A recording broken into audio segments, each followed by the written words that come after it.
So let's take some example.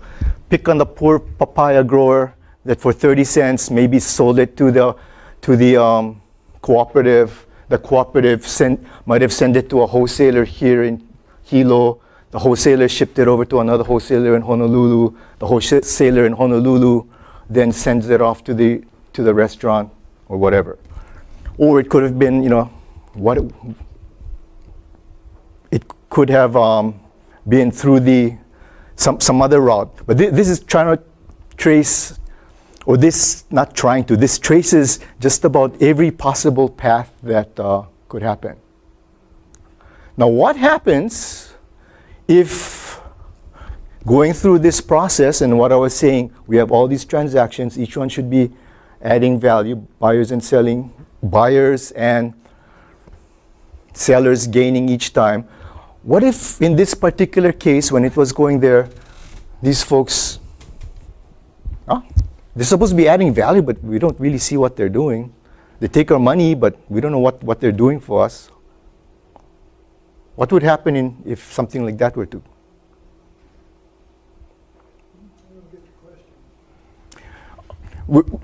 There's a chain transaction going here, another transaction going here, another transaction, they're selling to the retailer.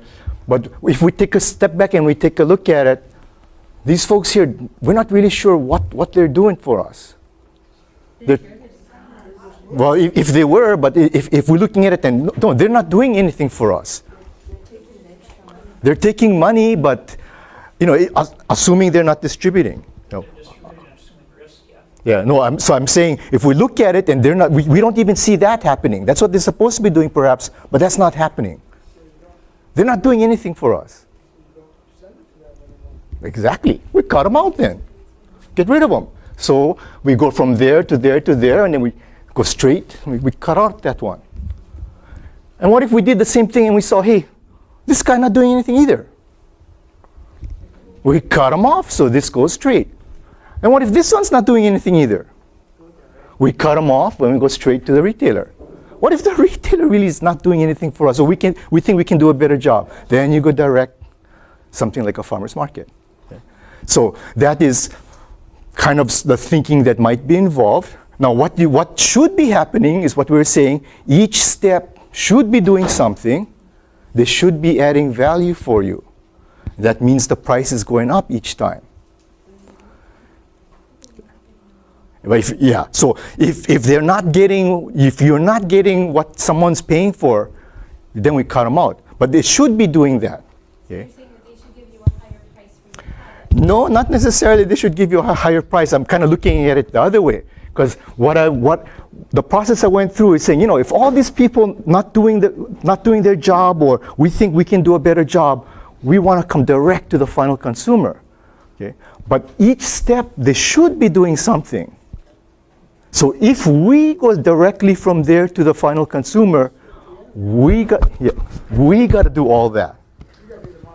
Yeah, you got to do the marketing. So that's the whole big part of the point. I was saying, yes, there's this big chunk of thing called marketing. As the farmer, we only get a small amount. There's a whole lot of marketing money in there. They should be adding value. They should be doing something for you. If we decide we want to take it all on, we're going to have to do that cost. That means we're going to do the freight forwarding and the distribution and the transportation, and we're going to have to handle all that if we decide we want to go straight through. Okay? So just something to keep in mind, that yes, it looks very attractive to try and get that marketing dollars, but somebody got to do it.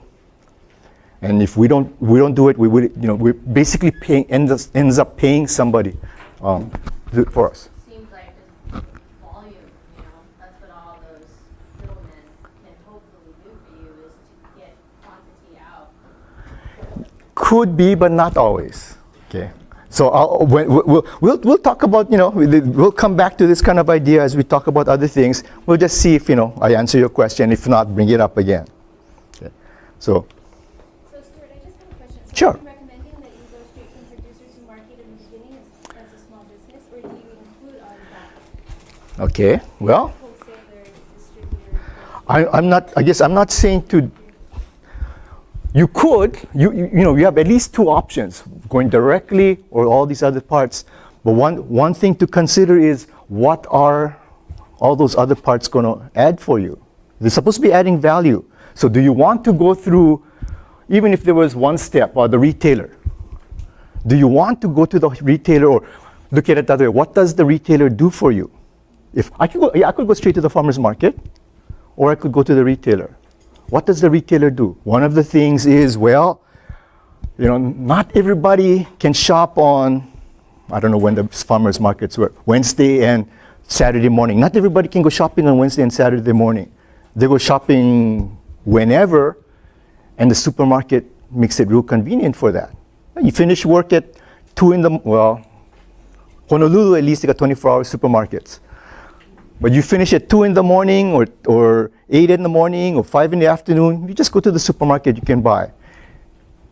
If you don't have the supermarket, are you willing to have somebody come and visit your house at 2 in the morning or 8 or 5 at all different hours? So they are, in this case, they are doing something for me. I'm willing to pay them something for that value that they do for me. Okay. But if I think I can, I got this crazy kid brother that doesn't sleep anyway, he can do that, sure. So partly depending on what you can do and what value. Yes. Oh, okay. So a little bit different, there was some talk about the internet. This is just another example specifically for the flower industry where there's the internet involved. So much simpler, just a few lines. In this case, a whole bunch of orders come in, typically by the internet, and then they either go to the cooperative or straight to the producer and they ship it and so on. If you try to ship stuff out of state though, we run into the great nation of California, and they're the same folks that make you inspect everything when you get onto the airplane. So this is just to bring up that there's something, certification that helps make the system work. Every plant goes out, is supposed to be inspected to make sure you don't have the fire ant and you don't have cookies and you don't have scales and whatever other things. And this is a process that helps make all that work. Yeah. So just in case anybody is wondering what that thing is at the bottom there. Okay, let's talk a little bit about target markets. And as I mentioned, those are typically the ways that, real broadly speaking, that people sell products in Hawaii, either to the residents, the visitors, or to exports. And here are just tossing out, here's some strategies that people use. Okay, not necessarily only that, but as part of their overall marketing plan or part of their overall strategy. A lot of times we focus on quality. Why would somebody want to buy your tomato versus the tomato that can come in from California so much cheaper? Okay. Because we got something. Ours is fresher, it's riper, maybe it's a better variety, whatever it is, we got higher quality. Higher quality, typically people willing to pay more for would be one reason. Niche marketing. By niche marketing, we're talking about, okay, focusing on one specific group of customers, a market segment, and possibly how we're going to position our product or how we're going to get our product to them. Those high-end buyers in the Kohala Coast. Nice little niche market. You might want to split those up into tea drinkers and coffee drinkers. Sometimes males and females, because it might be different. But niche market. People also typically focus on high value products or products that have had value added somehow. Everything's expensive to do here in Hawaii. So we need to get a higher price. High valued stuff helps us do that. Differentiated product. Why is your tomato different from the one from California? And how do you let the grower or the buyer know that? Origin labeling. I'm not saying to do this, but you could go to, who shall we pick on? China, bring in a crate load of whatever, slap a Hawaii label on it, and triple the price. Okay. The Hawaii name or the origin labeling really helps. Coffee industry, sad to say, I did this talk 20 or 30 years ago. Somebody said, okay, they went out and they did that. They went to jail for it, but they brought in Matson container loads of stuff and slapped Kona coffee on it. And people paid, instead of $3 a can for U-Ban, they paid the $25 for Kona, having it called Kona coffee. Okay. So that labeling is, unfortunately, a way people have also abused it, but something to do. Market windows, one of the nice things about Hawaii is we have a 12-hour, we have a 12-month growing period, so we can grow stuff when at least used to be not available. Okay. Way back when, oh, boy, I'm getting old.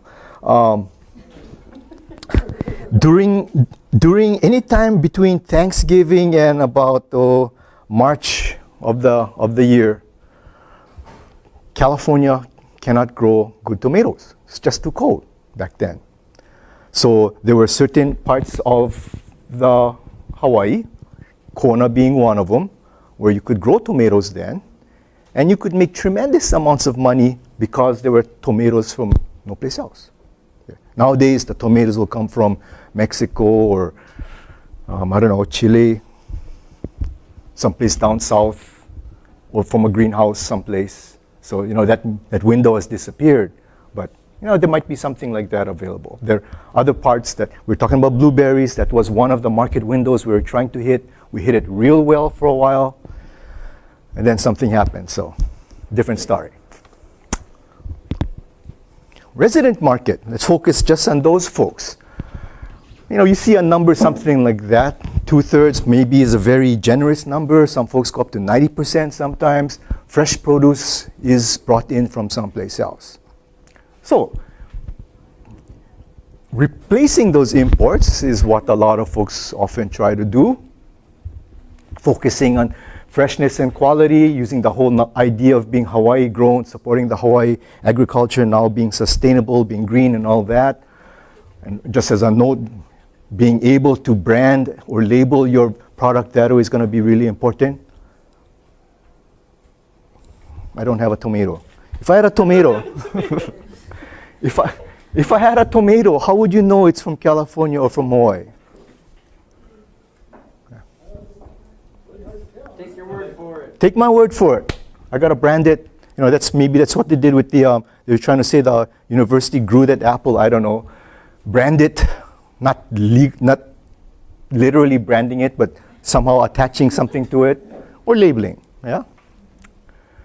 Urbanization backyard replacement. In Hilo, this is a strange concept. You have no idea what I'm talking about.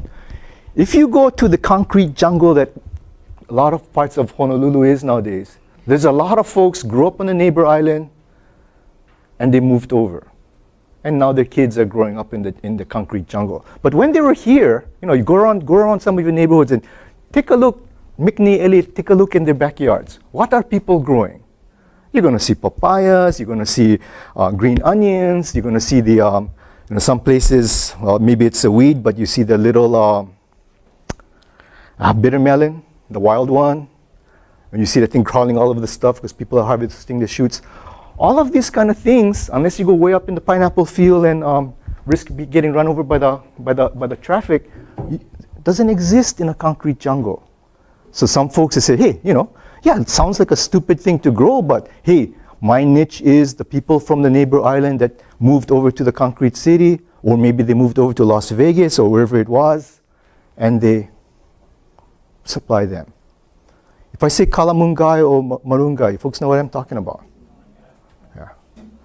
Somebody figured out that, hey, there's a lot of Filipinos living on the mainland that would love to get this spice, herb, to the tune of several $1 million a year. Okay. From growing stuff that you can, you walk around certain neighborhoods, they're all over the place, backyard, but not in a concrete jungle, not on the mainland. So something that some folks had focused on. And then the whole notion of direct marketing. Yeah, why sell to the wholesaler, to a market when I can go to the farmer's market, or I can do my roadside stand and so forth. Where residents typically consume, or if you're trying to break up the residents even more, there's, you can look at things that folks eat at home, and by that talking about, your regular supermarket, your neighborhood mom and pop stores, or now, relatively recently, the big box stores, the Costco, the Sam's have really taken off. Whole Foods, farmers market taking off, but targeting residents who are going to take the food home to eat. Hotel and restaurants, another big one. Visitors come in, they gotta eat someplace. We like to go out and eat every now and then. They gotta go someplace. So that's a big one. Gifts, definitely. And then the military and government. That might be a little niche or a little segment for some folks to take a look at. Next big chunk would be the visitors. And this number is probably getting bigger because our visitor counts are getting better. Visitors spend a whole bunch when they're here. Obviously, they don't have home consumption, so mostly hotel and restaurant, a lot of fresh produce being eaten there. That suitcase export idea again. And this one, follow-up purchases at home. Anyone here born outside of Hawaii? When you were outside of Hawaii, can you remember the first time you ran into a papaya? Even local folks, I don't know, if your parents force-fed you that when you were a kid, kind of hard to remember perhaps, but think about, the papaya nowadays is a little bit better, but the papaya is a kind of weird fruit. Get all these chunk of seeds in the middle, and if you smell it, smells a little weird. You ever drank papaya juice? Okay, if you drank papaya, you have some idea what I'm talking about when you have this weird smell or taste. Like vomit. So why do we ship so much papayas out? When visitors come here, you say, looks kind of pretty, but smells like, and it's kind of expensive too in Hilo. It's kind of strange. But the reason a lot of folks would eat papaya when they go back is for some reason, when you're on vacation, maybe it's because a lot of times you're drunk, I don't know. People try different things. Okay, there's papaya in the breakfast, let's try that. Or somebody said, you take the papaya and put a little bit of ice cream on it, great. Oh yeah, pretty good, let's try that. They wouldn't try that at home, if only because at what did it say, $5 a pound? I'm not going to buy a papaya at $5 a pound to try. But in Hawaii, hey, I'm on vacation, let me try that. They try it, they like it, they go back home. Okay. You remember the time we got drunk in Hilo and the next morning we had those papaya with the ice cream, whatever. Let's go buy some. Maybe it's something tied to that or whatever. But there's a lot of things that people will try on vacation and they try when they came in Hawaii. What's our biggest industry in Hawaii? Tourism. Yeah, so when all these visitors came to Hawaii, they tried it here, and when they went home, hey, let's look for it again. That's how pineapple took off. That's how macadamias took off. That's how a lot of the flowers and this and that took off, because they were able to try it and they did this follow-up purchase when they went back home. I'll talk a little bit more about that later. Here's some of the strategies. You've heard about things like the Hawaii cuisine and the Pacific, tying in with the restaurants. They're going to make food anyway, especially when you got the rich customers and you got these chefs and they're making all these. How can you charge $30 for something yay big? I don't know, but there are customers that are willing to do that. The whole farm to chef movement because of this. Gifts and souvenirs. If you're targeting, say, the Asian market, especially the Japanese, one of the things they gotta do on vacation is they gotta take buy gifts. They gotta buy omiyage to take back home. Or I don't know, a lot of local folks, when you go off to visit somebody, you gotta take something for them. Yeah? It used to be like when you come, well, from Hilo, when you go to Honolulu, what do you bring as gift? Two ladies' kitchen. Anything else?